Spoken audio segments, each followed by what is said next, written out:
जय हिंद दोस्तों, स्वागत है आज की एक नई वीडियो में। दोस्तों आज की इस वीडियो में हम कक्षा 12 हिंदी काव्य के नौका विहार चैप्टर की लिखित व्याख्या देखने वाले हैं। आप सभी लोग मेरी नोट्स देख सकते हो। पहले मैं आपको बुक में समझाऊंगा, उसके बाद अपनी नोट्स में व्याख्या लिखना भी बताऊंगा, साथ में काव्यगत सौंदर्य भी मैं आपको बताऊंगा। तो वीडियो बहुत ज़्यादा इंपॉर्टेंट होने वाली है। चलिए दोस्तों आज की इस वीडियो को शुरू करते हैं और इस चैप्टर को आसानी से समझते हैं। देखिए नौका विहार मतलब नाव के द्वारा किया गया भ्रमण, ठीक है ना। ज़्यादातर नदियों में लोग नाव के द्वारा भ्रमण करते हैं, वो नज़ारा बहुत ही अच्छा होता है। तो उसी नज़ारे का वर्णन यहाँ पे सुमित्रा नंदन पंत जी कर रहे हैं, ठीक है। एक एक शब्द का अर्थ आप लोग ध्यान से देखिएगा। शांत माने शांत, स्निग्ध माने चिकना, ज्योत्सना मतलब चांदनी से युक्त, उज्ज्वल माने उज्ज्वल सफेद प्रकाशवान, ठीक है। अपलक माने एकटक, अनंत माने जिसका कोई अंत नहीं यानी आसमान, नीरव माने बिना किसी ध्वनि के, भूतल माने पृथ्वी पर, ठीक है। सैकत सैया मतलब बालू के बिस्तर पर, दुग्ध धवल मतलब दूध के समान सफेद, दुग्ध मतलब दूध, धवल माने सफेद, दूध के समान सफेद।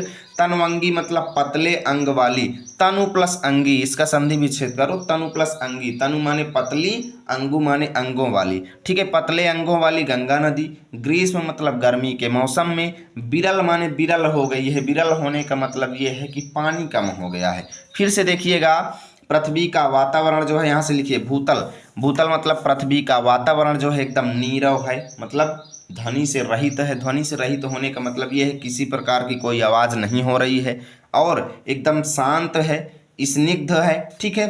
और स्निग्ध होने का मतलब ये है कि पृथ्वी का वातावरण जो है दिखने में बहुत ही सुंदर और चिकना प्रतीत हो रहा है। और ज्योत्सना उज्ज्वल मतलब चांदनी से भरा हुआ है, ठीक है। ज्योत्सना उज्ज्वल मतलब सफेद चांदनी से परिपूर्ण वातावरण है। और ऐसे वातावरण में अपलक माने एकटक, अनंत माने आसमान जो है वो धरती की ओर देख रहा है, ठीक है। आसमान जो है एकटक धरती की ओर देख रहा है, यानी अपनी पलकों को बंद नहीं कर रहा है, एकटक देख रहा है, ठीक है। और ऐसी अवस्था में सैकत सैया मतलब बालू के बिस्तर पर, सैकत सैया मतलब बालू के बिस्तर पर या रेत के बिस्तर पर जो कि दूध के समान सफ़ेद है, उसमें पतले अंगों वाली गंगा नदी जो हैं, जो कि गर्मी के मौसम में विरल हो गई हैं, लेटी हुई हैं, ठीक है। ऐसा लग रहा है जैसे गंगा नदी जो हैं बालू के बिस्तर पर एकदम लेटी हुई हैं। श्रांत, श्रांत माने थकी हुई, क्लांत, क्लांत माने दुखी, और निश्चल माने गतिहीन, निश्चल माने गतिहीन अवस्था में, अर्थात एकदम शांत बिना किसी गति के गंगा नदी जो है बालू के बिस्तर पर लेटी हुई है, ठीक है। और आगे कवि जी कहते हैं कि इस दृश्य को देख करके ऐसा लग रहा है जैसे कि कोई तापस, तापस माने तपस्विनी बाला, बाला माने स्त्री या कह लो बालिका, ठीक है। जैसे कोई गंगा नदी जो है जैसे कोई तपस्विनी स्त्री हो, तपस्सु तापस बाला गंगा निर्मल मतलब गंगा रूपी तपस्विनी स्त्री जो है कोई, वो एकदम निर्मल, निर्मल माने साफ सुथरी, ठीक है।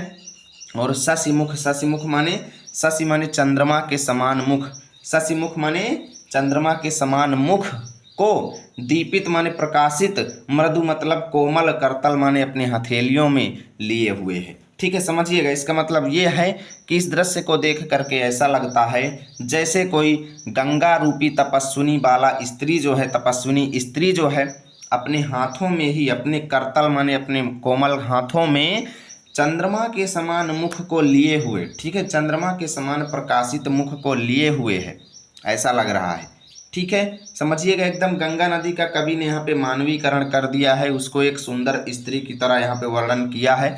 आगे कहते हैं कि लहरें उर पर कोमल कुंतल, यानी गंगा नदी पर जैसे अनेकों लहरें चल रही थी ना, तो कुंतल, कुंतल माने कुंटल भर, कुंटल भर यानी बहुत सारी, कुंतल का मतलब आप क्या लिखेंगे, बहुत सारी।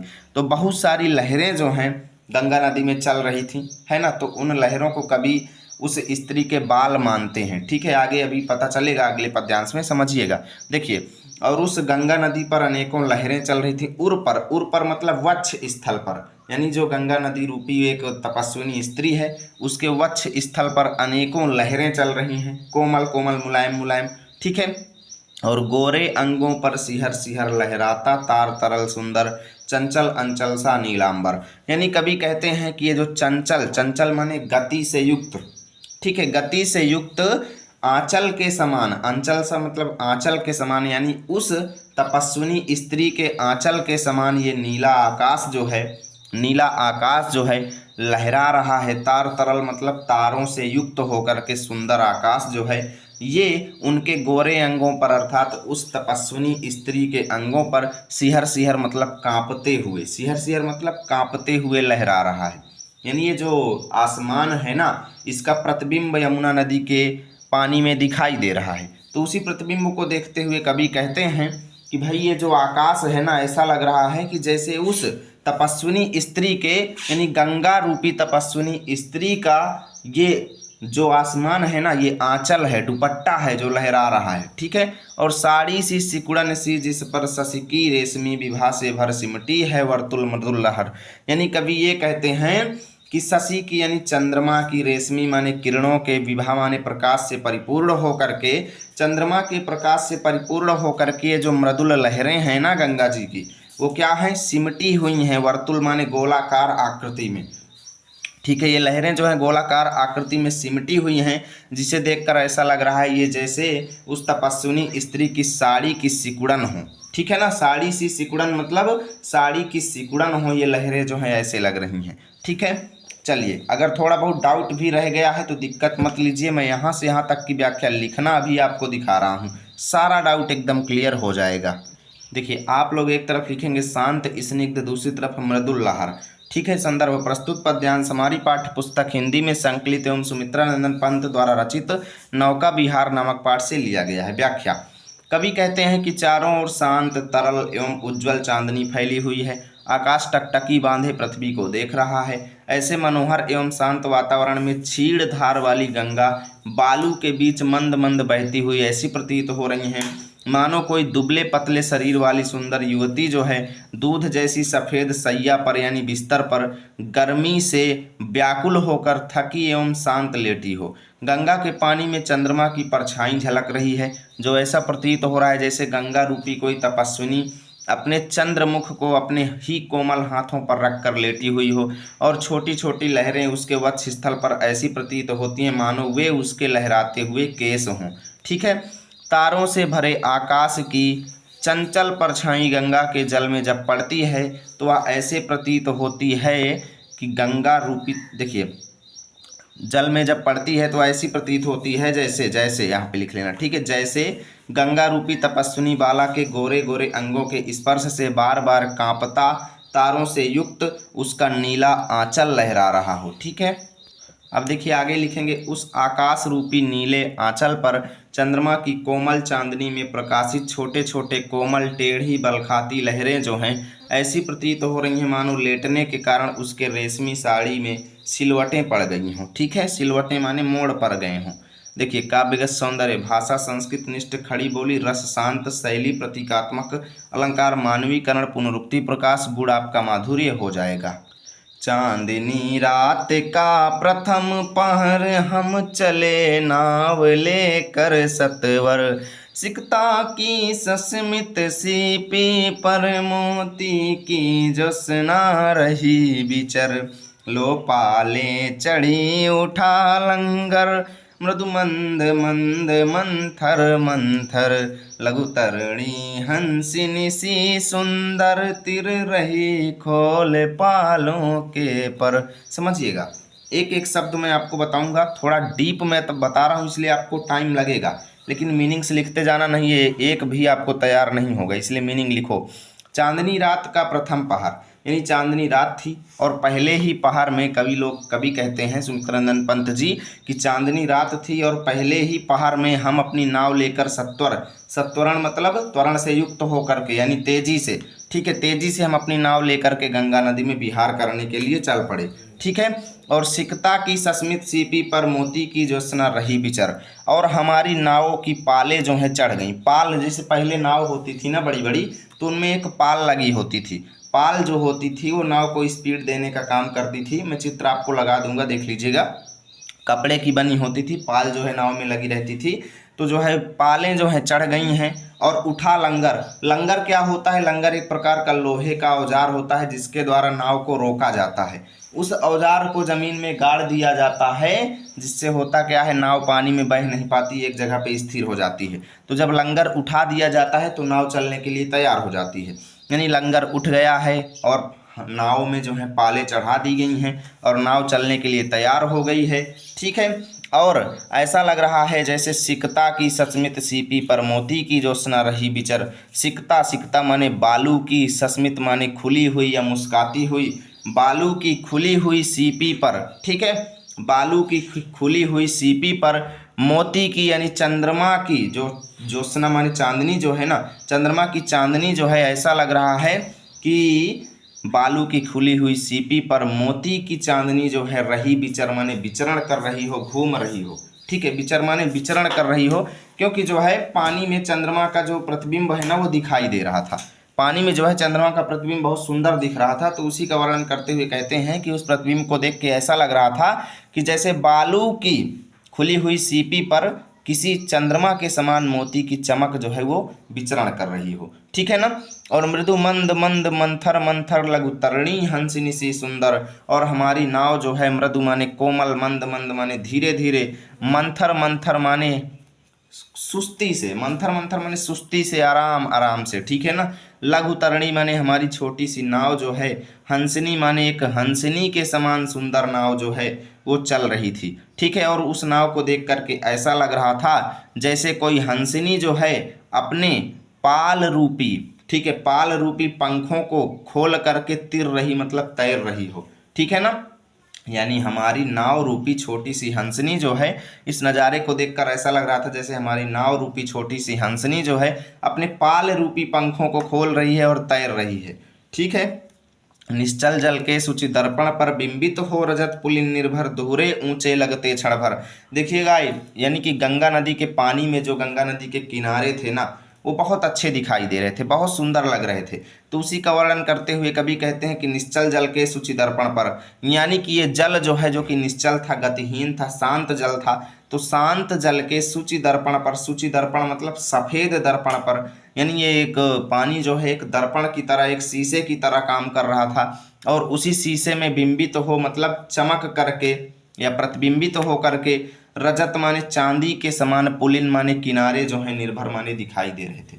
समझना कैसे आपको लिखना है कि जो गंगा नदी का पानी है वो एक सफ़ेद दर्पण की तरह था, और उसमें ये जो पुलिन माने दोनों किनारे थे ना या गंगा नदी के, वो क्या हो रहे थे, बिंबित हो रहे थे, और बिंबित होकर के रजत माने चांदी के समान लग रहे थे। ठीक है ना। चांदी के समान लग रहे थे, और दोहरे ऊंचे लगते क्षण भर, और जितने वो ऊंचे थे नहीं उससे दुगने ऊंचे लग रहे थे। क्षण भर माने प्रत्येक क्षण। ठीक है, प्रत्येक क्षण वो दुगने ऊंचे लग रहे थे। समझ रहे हो, किनारे जो हैं दोगुने ऊंचे दिखाई दे रहे थे। और काला कांकर का राजभवन सोया जल में, निश्चित प्रमन पलकों पर वैभव स्वप्न सघन। काला कांकर माने उस जगह का नाम है, काला कांकर, जहाँ पे दृश्य, जहाँ के नज़ारे की चर्चा इस चैप्टर में की गई है। तो कवि कहते हैं कि पास में ही काला कांकर का बना हुआ भवन जो है, महल जो है, उसका भी प्रतिबिंब गंगा नदी के पानी में दिखाई दे रहा था। तो ऐसा लग रहा था कि जैसे, ठीक है ना, समझिएगा, ऐसा लग रहा था जैसे कि वो महल जो है ना सो रहा हो जल में। वो महल जो है एकदम जल में सो रहा हो, निश्चिंत यानी बिना किसी चिंता के। ठीक है, निश्चिंत माने बिना किसी चिंता के, प्रमन माने शांत मन से, और पलकों पर यानी अपने पलकों पर, पलक जो है आप लोग जानते हैं आँखियों के ऊपर एक प्रकार की जो त्वचा होती है उसको पलक कहते हैं। ठीक है ना। तो पलकों पर वो वैभव स्वप्न मतलब ऐश्वर्य के स्वप्न, सघन माने घनघोर सपने। ऐसा लग रहा है जैसे कि काला कांकर का राजभवन जो है अपने पलकों पर, अपनी आंखों में ऐश्वर्य के सपने देखते हुए जल में सो रहा हो, बिना किसी चिंता के, एकदम शांत मन से। ठीक है ना। चलिए यहाँ से यहाँ तक की व्याख्या भी देख लेते हैं। देखिए, एक तरफ लिखेंगे चांदनी रात का, दूसरी तरफ स्वप्न सघन। ठीक है, डैश डैश करेंगे, संदर्भ पूर्वत यानी पहले वाले जैसा यहाँ पे भी लिख लेना। व्याख्या में लिखेंगे, कवि कहते हैं कि वे चांदनी रात के प्रथम पहर में नौका विहार करने के लिए एक छोटी सी नाव लेकर तेजी से गंगा में आगे बढ़ जाते हैं। कवि कहते हैं कि गंगा का तट ऐसा सुंदर लग रहा है मानो खुली पड़ी रेतीली सीपी पर चंद्रमा रूपी मोती की चमक, पानी में चमक यानी चांदनी भ्रमण कर रही हो। ठीक है। नावों की पालें नौका विहार के लिए ऊपर चढ़ गई हैं, और उन्होंने अपने अपने लंगर उठा लिए हैं। लंगर उठते ही छोटी छोटी नावें अपने पाल रूपी पंख खोलकर सुंदर हंसनियों के समान धीमी धीमी गति से गंगा में तैरने लगी हैं। गंगा का जल शांत एवं स्थिर है, जो दर्पण के समान शोभायमान है। उस जल रूपी स्वच्छ दर्पण में चांदनी में नहाया हुआ रेतीला तट जो है प्रतिबिंबित होकर दोगुने परिणाम में प्रकट हो रहा है। गंगा के किनारे पर स्थित काला कांकर के राजभवन का प्रतिबिंब गंगा जल में झलक रहा है।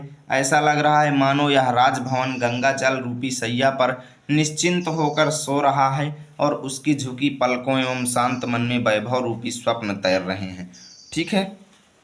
काव्यगत सौंदर्य देख लीजिए। रस शांत भाषा, संस्कृत निष्ठ खड़ी बोली, शैली प्रतीकात्मक, छंद स्वच्छंद, अलंकार, मानवीकरण, उपमा, पुनरुक्ति, प्रकाश, गुण, माधुर्य। नौका से उठती जल हिलोर, हिल पड़ते नभ के ओर छोर, विस्फारित नैनों से निश्चल कुछ खोज रहे चल तारक दल, ज्योतित कर जल का अंतस तल, जिनके लघु दीपों को चंचल, अंचल की ओट किए अविरल फिरती लहरें लुके छिप पल पल। समझिएगा, एक एक शब्द को समझना है। नौका से उठती जल हिलोर, यानी जब नाव चल रही थी ना तो उससे जल हिलोर यानी जल की लहरें उठ रही थी, यानी जल जो है थोड़ा थोड़ा उठ रहा था, उछल रहा था जल जो है। ठीक है ना, जल की हिलोरें उठ रही थी नाव के चलने से। और हिल पड़ते नभ के ओर छोर, और जिससे पानी की हिलोरें उठने से जो आसमान का प्रतिबिंब पानी में दिखाई दे रहा था ना वो हिलने लगता था। और छोर मतलब इसका इधर का किनारा और उधर का किनारा दोनों जो है हिलने लगते थे पानी में। जैसे पानी हिलता था तो वैसे ही प्रतिबिंब हिलने लगता था। ठीक है। और विस्फारित नयनों से निश्चल कुछ खोज रहे चल चल तारक दल। ठीक है। ज्योतित कर जल का अंतस्थल, और ऐसा लग रहा था जैसे तारक दल यानी तारों का समूह जो है ना, यानी क्योंकि तारों की परछाई जो है वो पानी में दिखाई दे रही थी, तो ऐसा लग रहा था जैसे कि तारों का समूह जो है, तारक दल यानी तारों का समूह जो है ना, वो गंगा के पानी का अंत स्थल, जल का अंत स्थल मतलब गंगा के पानी का भीतरी भाग जो है, गंगा के पानी के भीतरी भाग को ज्योतित करके मतलब प्रकाशित करके, ठीक है, गंगा के पानी के भीतरी भाग को प्रकाशित करके विस्फारित नयनों से निश्चल कुछ खोज रहे चल चल तारक दल। ठीक है ना। विस्फारित नयनों से मतलब अपने नेत्रों को, विस्फारित मतलब फाड़ फाड़ करके, विस्फारित नयनों से मतलब अपने नेत्रों को फाड़ फाड़ करके निश्चल मन स्थिर कुछ खोज रहे हैं। गंगा के पानी के आंतरिक भाग को उज्ज्वल करके उसमें प्रकाश डाल करके कुछ खोज रहे हैं गंगा के पानी में। ये तारे के समूह जो हैं कुछ ना कुछ ढूंढ रहे हैं, ऐसा लग रहा है। ठीक है। और उन्हीं तारों के छोटे छोटे दीपों को चंचल, यानी उन्हीं तारे रूपी छोटे छोटे दीपकों को, उन्हीं तारे रूपी छोटे छोटे दीपकों को चंचल यानी चंचल दीपों को अंचल की ओट किए अविरल फिरती लहरें लुक छिप पल पल। ये लहरें जो है ना, उन्हीं तारे रूपी छोटे छोटे दीपकों के प्रतिबिंब को ये लहरें जो है ना अपने आंचल की आड़ में छिपाए हुए, ठीक है, अपने अंचल की ओट किए अविरल यानी अपने आंचल की ओट में, अपने आंचल की आड़ में छुपाए हुए फिर रही हैं लहरें जो हैं लुक छिप पल पल, यानी प्रत्येक क्षण जो है ये लहरें जो हैं ऐसा लग रहा है जैसे लुका छिपी खेल रही हों। पल पल माने प्रत्येक क्षण पर, यानी जब ये लहरें जो है ऊपर नीचे होती हैं तो कभी तारा का प्रतिबिंब दिखाई देता है, कभी नहीं दिखाई देता। तो ऐसा लगता है कि जैसे ये लहरें जो हैं अपने आंचल की आड़ में उन तारों के छोटे छोटे दीपकों को क्या कर लेती हैं, छिपा लेती हैं। ठीक है ना। आगे देखिए, सामने शुक्र की छवि झलमल पैरती परीसी जल में कल रूपहरे कचों में हो ओझल।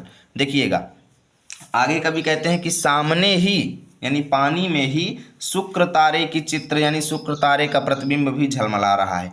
पानी में शुक्र तारे का प्रतिबिंब भी दिखाई दे रहा है और उसको देख करके ऐसा लग रहा है कि जैसे पैरती माने पैर रहा हो वो प्रतिबिंब जो है किसी परी के समान जल में कल, यानी जल में कि कोई परी तैर रही हो। उस प्रतिबिंब को देख करके ऐसा लग रहा है कि जैसे जल में कोई परी जो है तैर रही हो। ठीक है ना।